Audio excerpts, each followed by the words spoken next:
I'm going to show you how to add a post, update files, use Form Publisher, add and create blocks, a new job opening.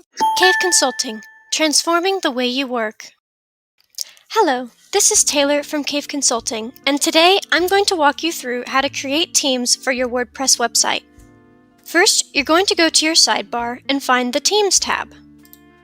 At the top of this page, you will notice an Add New button. Or if you select an already existing theme, you will also get this same Add New button. Select this to add a new theme. From here, you will start by adding a title.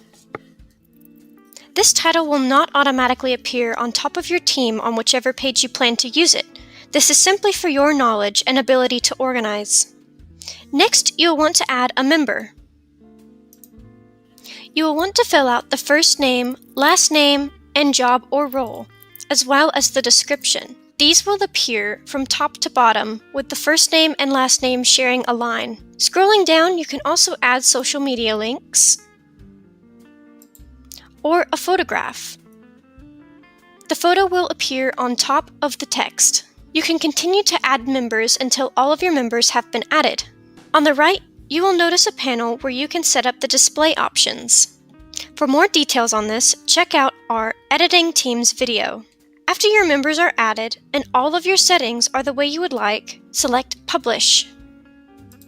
Publishing your theme will give you a shortcode in this panel here. You will want to copy this shortcode and paste it on the page you want the theme to show up on.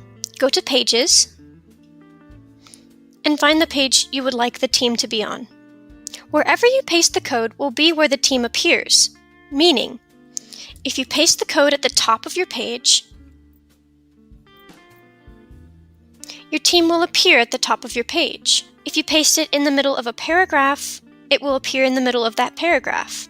Place the theme wherever you would like it to be, and be sure to add a title so that people know what theme this is. Once you have the title and the board, select Update, and then go to check your website page to make sure everything shows up properly. If you need help editing this or any other pre-existing theme, be sure to check out our How to Edit Themes video linked in the description below.